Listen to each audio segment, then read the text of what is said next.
I'll just take a moment to pray for Kirsty as people kind of trickle back in again.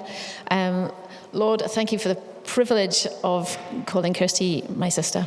We just thank you for the wealth, the wisdom, for the depth of learning that she has and her heart towards you.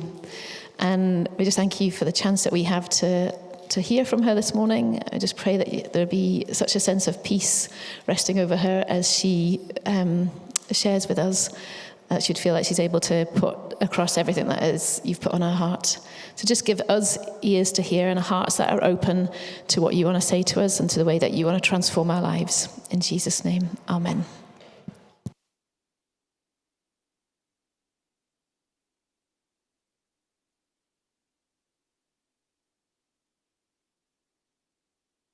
Thank you, Hannah. Okay, so I'm going to be speaking on this sermon series. It's on shame, called Shame on Jesus. And this week I'm talking about a particular way we react to shame, called appeasement. Can I have this first slide up?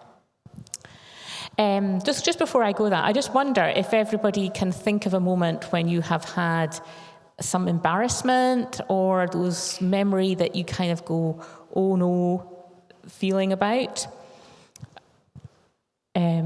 What do you instinctively do when you think about that ouch moment? What do you find your body doing? Does anybody? We normally sort of cringe or pull away or like that. There's a pulling away. Shame creates a wanting to hide and a distance from others. We don't want to be seen. So this is the I think it's called the compass of shame, and I can't remember the guy who came up with it, but it's 4 ways of we habitually respond to shame. And Naomi covered run and hide. I'm looking at the unappealing name of grovel and appease. I've just called it appease. I thought groveling was just too much for me. The sort of ways of we can respond is, if this is maybe look like self-criticism, over-deference to others, desperation to try and fix.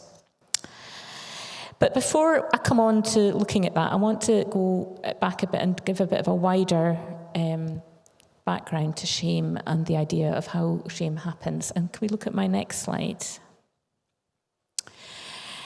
Now, I noticed that when I started Googling for images of icebergs are used to illustrate lots and lots of different things. So you've probably seen this and you've probably heard this particular one. And in fact, it's on the cover of Emotionally Healthy Spirituality, isn't it? For the book that a number of you are looking at. So the way I'm using it is this. An iceberg we see, what, about a seventh? Is it? Or some fraction. An iceberg we look at, it looks amazing and beautiful, but we are only seeing a fraction of it. A huge amount of it is under the surface and is unseen. And this can illustrate a little bit about our behaviours. What we see, what we do, is what is on top of our behaviours, or what's on top is what's noticed, what happened, how we're behaving. And maybe the emotions that are surface emotions, the emotion we're really aware of.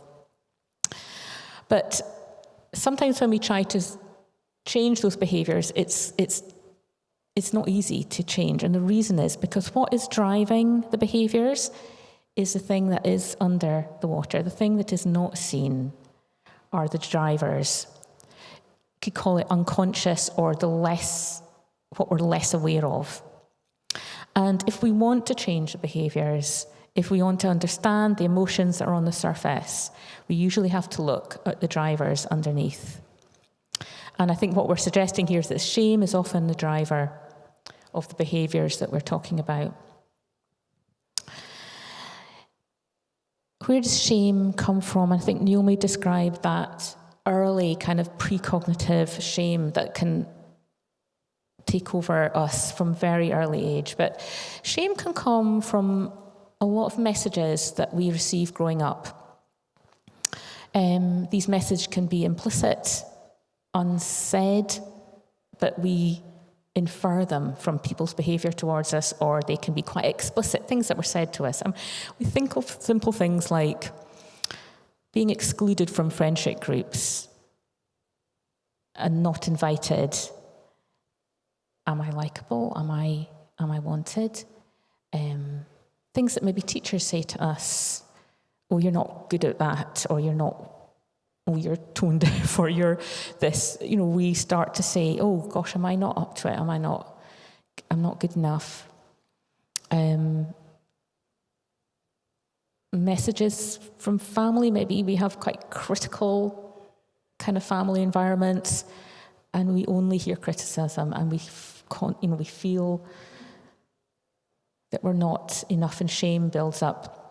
In cognitive behaviour therapy, which is my training, they describe 3 different kind of groups of sort of negative core beliefs that we can pick up, and they generally form into about worth, about worthlessness, or a second one is competency, am I up to it? And the third one is around, likability, lovability. And if you remember from what other people have said, shame takes on we're using the words I am completely, this thing. And instead of maybe I have done something that guilt might, shame is kind of wholly, utterly absorbing it. And these groups of core beliefs would say one would say I am worthless. Competency, I am not up to it, I'm not good enough, I'm not competent, and which is very important, one. And the other is maybe we say I am unlovable, and those are beliefs we pick up and infer from what goes on around us. Now, obviously, we don't only have negative beliefs about ourselves, we also have positive beliefs, but and we often don't live out of those all the time. If you have experienced real trauma, and, in your young, early life, you will probably feel that utterly and totally. But most of us experience these, and sometimes these get triggered, though more often at particular points. And that's maybe when we see the difficult behaviours. So, and we'll come on to this later. So some of these are just messages we receive from childhood, very specific to our own being.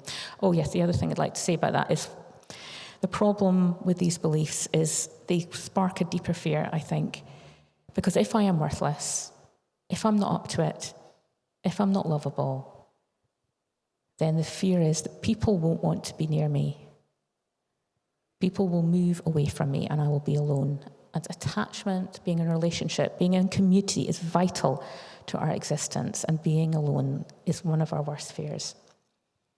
Even for introverts, we need a few people around.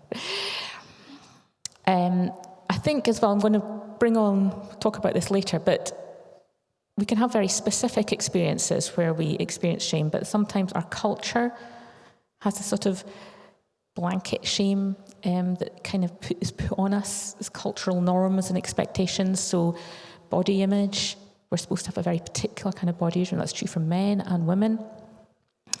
Anything that is different, maybe disabilities, maybe mental health, they're very full of stigma. Even not being, we live in a meritocracy, which somehow there's this meta-narrative that states everyone's got a chance, so you can climb up the ladder. If you don't climb up the ladder, then it's your fault. So there's this underlying belief that if I'm not at that step of the ladder, where I'm here, then that's my fault and that's a failure, and I am ashamed. There's a lot of shame about not being good enough, not being wealthy enough, not having enough success in life.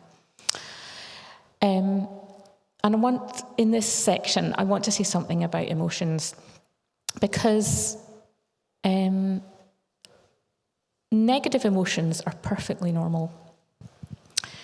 It is normal to feel anxiety. It is normal to have fear, and it's normal to have anger and hurt. If someone has crossed your boundaries and is doing something wrong, it is natural and normal to be angry about that. And our emotions are there to show us that those things are happening. If we experience loss, we will grieve. And these emotions are real and important to own and process. And they're not an indication of a problem. I think when these emotions are our reactions, maybe anger or anxiety, don't seem to quite fit the trigger that's causing them. Maybe we're overly angry or overly anxious about something, or overly hurt by a slight. That's when maybe we need to start looking below the surface, and perhaps maybe when our behaviours are not the most helpful or healthy, and actually our behaviours maybe are causing us more problems than they're helping. That's maybe when we start to need to look at the drivers under the surface. So I am looking at appeasement, and this is a particular shame that I am quite familiar with. If you remember, all the behaviour has a goal. It's a very important thing. Everything we do has a reason. And all the different, if you think about the other slide, all the different reactions, they have a purpose, and the purpose is to keep us from shame. And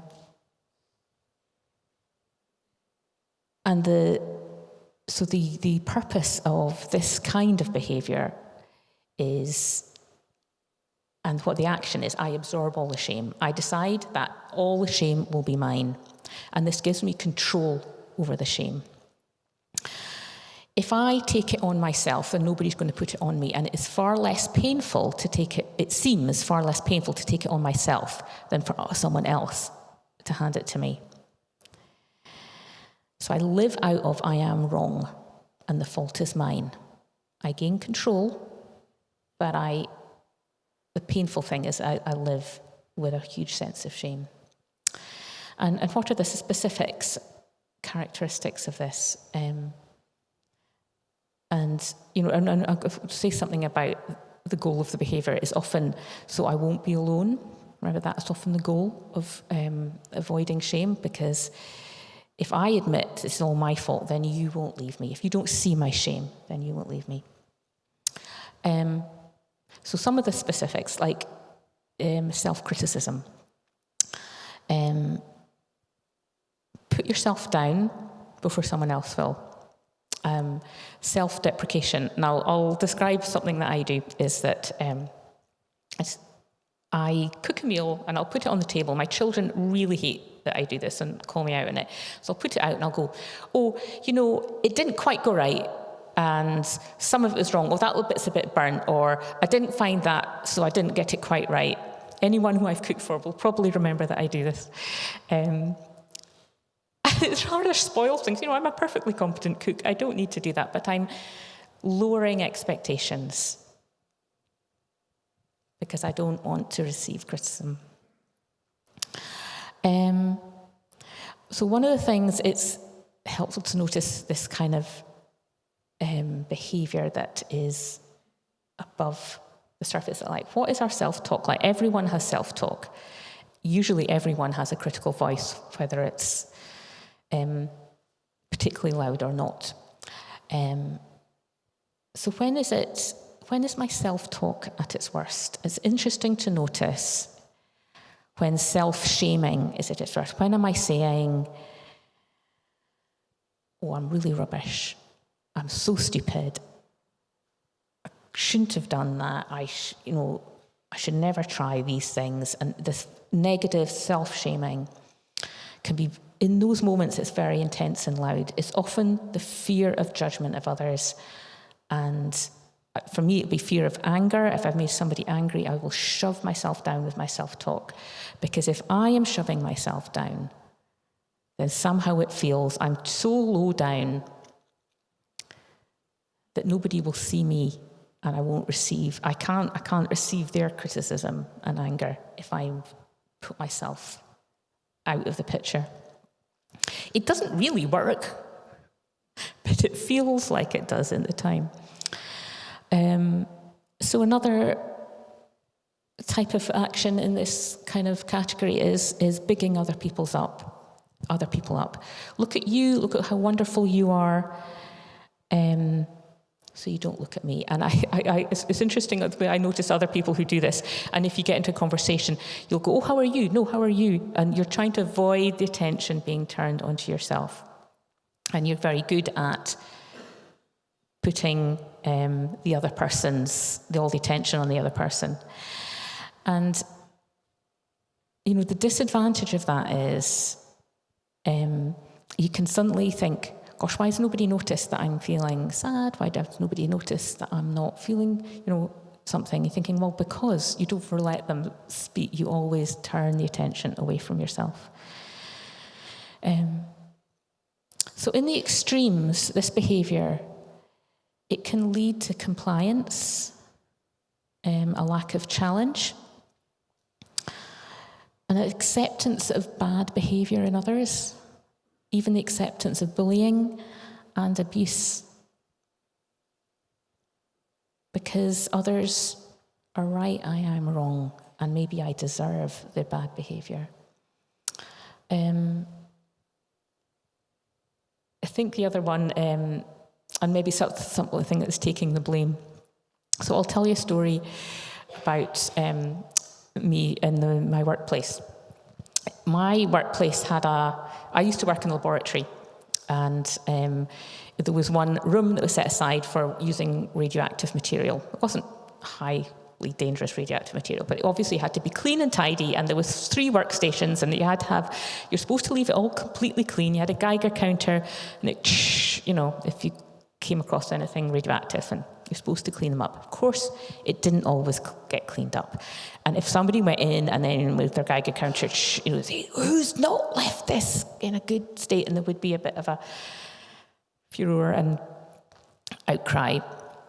And I remember this happening. I was in the main lab and somebody was in this room shouting, somebody's left this a mess. Who's not tidied up here? And I started moving towards the room. And my colleague went, Kirsty, stop. She said, you are going to confess to that, aren't you? I said, wasn't you? Go back to your bench. I was really taken aback. I'm thinking, gosh, she noticed that I tended to think if something was wrong, I was possibly to blame. I could have been to blame. I better go and confess to that. It's been noted on other experiences as well. So that's a little bit about this particular way of responding to shame, to own it completely and to put it all on myself so that others won't do it. So the Bible story I'm going to look at is from Samuel, and it's the story of Hannah. And I just want to say, before I start, I really want to honour Hannah, and I'm going to offer quite a different perspective than what I've read, and this is only, so I might be completely wrong. It's just what I see when I read it, and you may see different things, and different people will see different things. So maybe it's a bit of an assumption, but this is something that I see. So I'm just going to read it, bits of it. Elkanah had 2 wives, Hannah and Peninnah. Although Peninnah had children, Hannah did not have any. Once a year, Elkanah travelled from his hometown to Shiloh, where he worshipped the Lord All-Powerful and offered sacrifices. And Eli was the priest there. Whenever Elkanah offered sacrifice, he gave some meat to Peninnah and some to each of her sons and daughters. But he gave Hannah even more because he loved Hannah very much, even though the Lord had kept her from having children of her own. Peninnah liked to make Hannah feel miserable about not having any children, especially when the family went to the house of the Lord each year. One day, Elkanah was there offering a sacrifice when Hannah began crying and refused to eat. So Elkanah asked, Hannah, why are you crying? Why won't you eat? Why do you feel so bad? Don't I mean more to you than 10 sons? When the sacrifice had been offered and they'd eaten the meal, Hannah went up to pray. And Eli was sitting in his chair near the door. Actually, we've got the neck. Oh, we've got, well done. Got the Hannah slide. Lord, she was crying as she prayed, Lord, all powerful, I'm your servant, but I am so miserable. Please let me have a son. I will give him to you as long as he lives, and his hair will never be cut. Hannah prayed silently to the Lord for a long time, but her lips were moving, and Eli thought she was drunk. How long have you been going to stay drunk, he said. Sober up. Please, sir, I don't think I'm no good, Hannah answered. I'm not drunk, I haven't been drinking, but I do feel miserable and terribly upset, and I've been praying all this time and telling the Lord about my problems. And Eli replied, you may go home now. I'm sure the Lord will answer your prayer. Thank you for being so kind to me, Hannah said, and left. And after eating something, she felt much better. So we know that Hannah has a son, and we know she takes him up and leaves him at the temple when he was about 2 years old. And that she has many more children, and she gets a whole song. Not many people get a song. She gets a whole song in the Bible about how the Lord raises up those who were cast down. So I think Hannah has completely absorbed the shame that she feels now.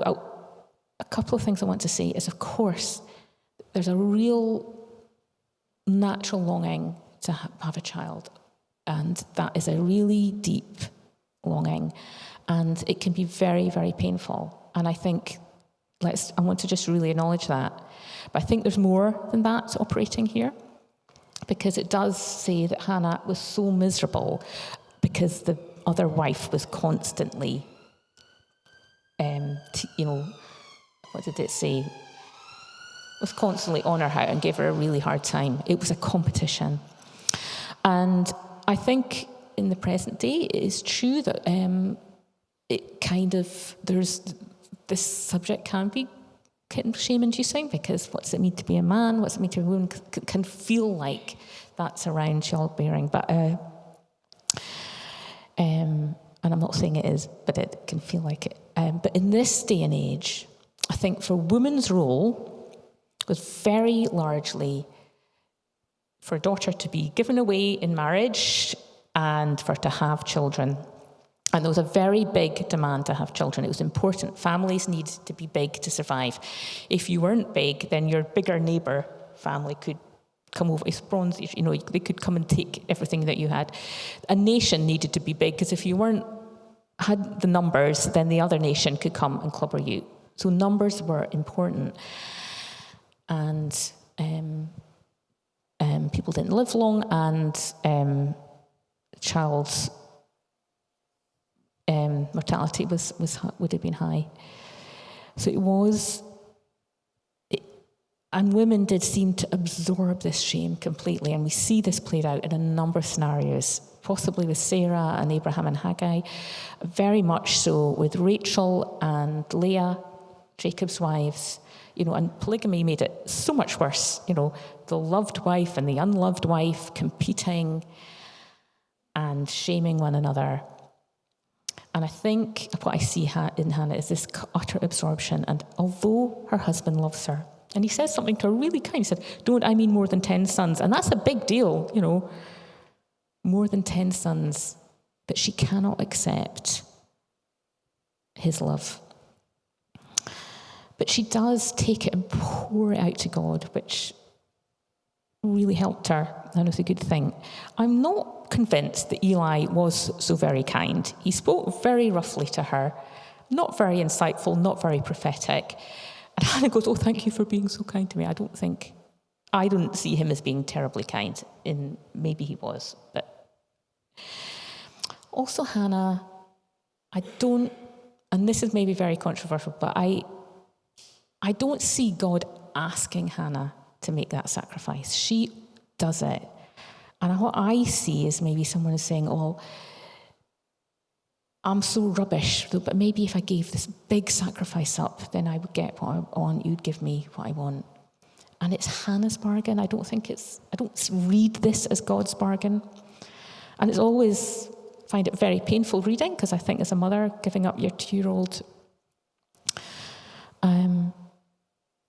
seems very painful. So I do wonder if that sacrifice was her idea or God's idea. I'm just putting out there. And obviously, Samuel becomes the judge of Israel, and probably one of the most important judges of Israel, and he ushers out the end of the judges and the beginning of the kings. That was hard for him, but he did it incredibly well. He had a few sulks, but he didn't do Saul's kind of utter fallout. He was a great man. But he was brought up by Eli. And one thing you notice about Eli was a good man, but his sons were not the best. His sons cheated, and the people, they were priests, and they would steal the sacrifices and eat them themselves. And people complained about them, but Eli didn't seem to be able to do much about his sons. And interestingly, Samuel, although again he was a good man and he stayed faithful and loyal, his sons, he repeated that thing, that his sons were not the best. And I just wonder if, being brought up by Eli, he repeated some of Eli's mistakes. Had he been brought up in his own family? There's no reason that a judge can't be brought up in his own family. Would that have happened? I don't know. And also, I don't know if he needed to be with Eli. We don't know those answers. And I'm just putting some thoughts out there. Anyway, so I think what I see in the story of Hannah is a lot of shame playing out. And yet, she did pour herself out to God and feel comfort from him. So, what is the antidote to shame? And I think we can move on to the next slide, because a pretty slide rather than Hannah crying in the temple. So I want to bring us to Jesus now. I want to be clear that I think the God of the Old Testament and the God of the New Testament is the same God. And I think God in the Old Testament was coming towards us in shame and giving the same messages as Jesus. But Jesus is our most perfect image of God, and I want to look at his behaviour. And I am going to talk a bit about women here. Now, I realise I don't want, this sermon isn't about women. Men and women feel shame. And Jesus came to meet both in their shame. But I want to talk something particular that happened to women. Unfortunately, and I've read this, quite a few scholars would say, things got a bit worse for women from Old to New Testament, surprisingly. Now, the Jewish society was laws that protected women, and there were a place in the society, but something quite, I think, fairly toxic attitude to women had developed, particularly laws of divorce were very difficult for women, and a lot of teaching put women down very strongly. Rabbis, important men, we've read that they wouldn't even speak to their wives and mothers in the street because it was quite shameful to speak to a woman. There's a writer called Ben Sirach, and he was an aristocratic scholar. So I'm reading from Kenneth Bailey, Jesus Through Middle Eastern Eyes, and his chapters on Jesus and women is really, really good. I'd highly recommend it. So this Ben Sirach was an aristocratic scholar of the time. And this is something he wrote. He said, "Do not sit down with the women, for moth comes out of clothes and a woman's spite comes out of a woman. A man's spite is preferable to a woman's kindness. Women give rise to shame and reproach." And it says here, to Ben Sirach, a daughter is a total loss and a constant potential source of shame. And there's quite a lot of verses that back that up. So in this atmosphere that there is somehow a massive shame around women, Let's look at Jesus' behaviour. Jesus had women disciples, and Kenneth Bailey would say, we cannot emphasise enough how extraordinary that was. And some of the stories of Jesus' encounters with women are quite extraordinary. If you take the woman at the well, a Samaritan, an outcast, immoral woman, and a woman. 3 strikes against her. She's standing at the well, and Jesus walks up and speaks to her. Now, Kenneth Bailey would say he'd lived 40 years in Palestine, and he had never in his life spoken to a woman he didn't know in the street. That would be unthinkable. Jesus walks up and starts having a conversation with this woman. Not only that, he has a feisty theological debate with her. Jesus allowed a woman of ill repute to come and wash his feet in front of a bunch of people. That's a very interesting story in this, actually, in Kenneth Bailey. When Jesus allowed Mary to come and sit at his feet amongst the men, that was just not done. Jesus comes across and enters our shame and comes towards us through our places of shame. And it's true of people who were in poverty at that time. He blesses the woman who had the tiny little mite and left it in the offering against the rich. That was quite extraordinary. He touches lepers. He talks about stories about inviting the lame and the poor and the beggars into the kingdom. Everyone is included.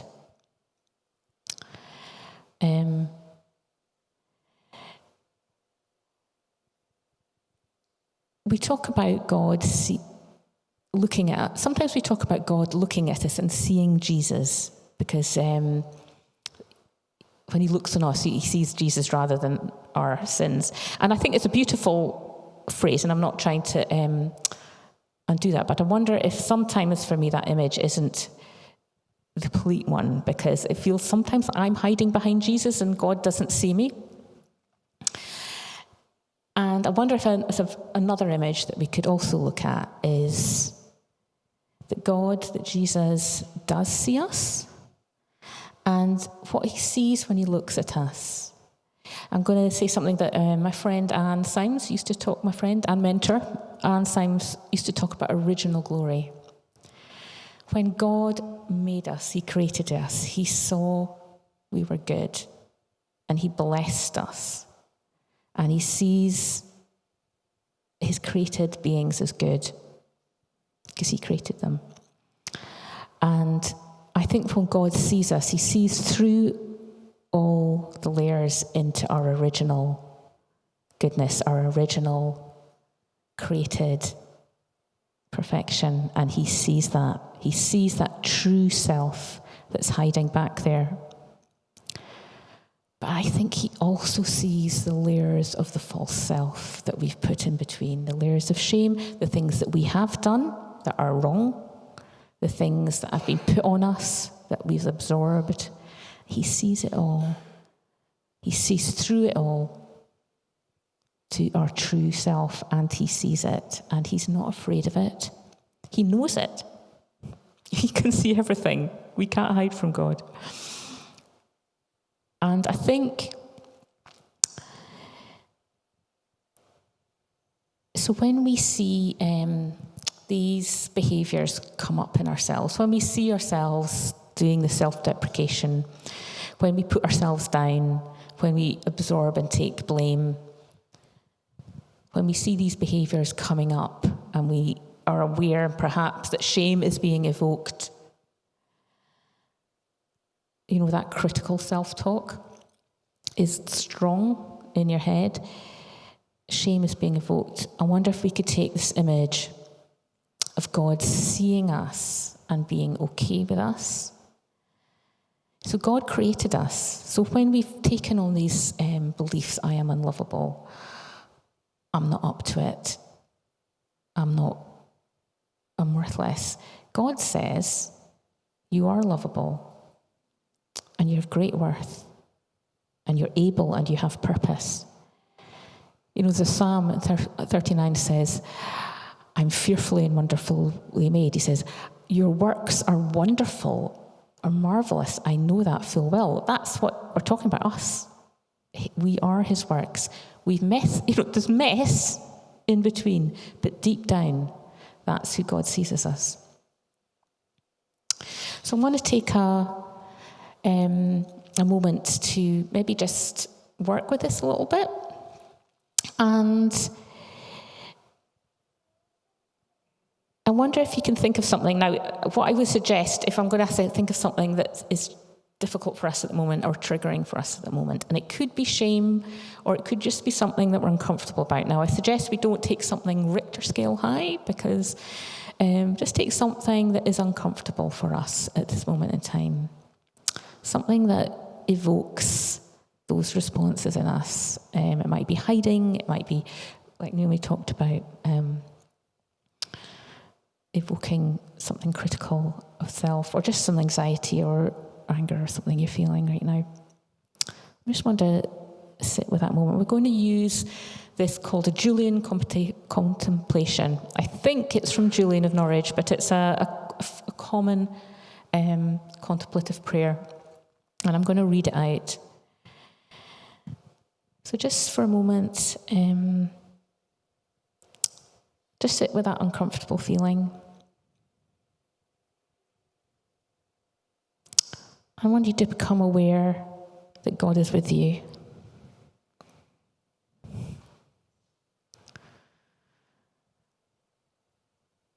Be silent. Be still. Wait before your God. Say nothing. Ask nothing. Be still.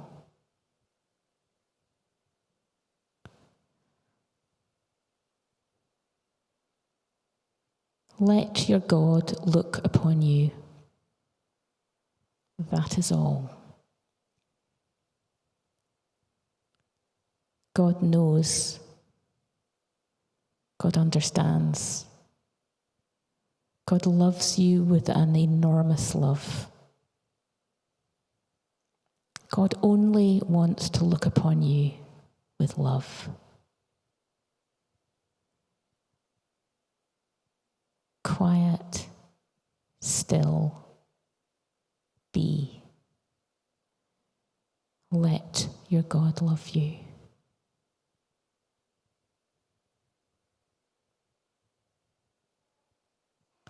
Quiet, still, be. Let your God love you.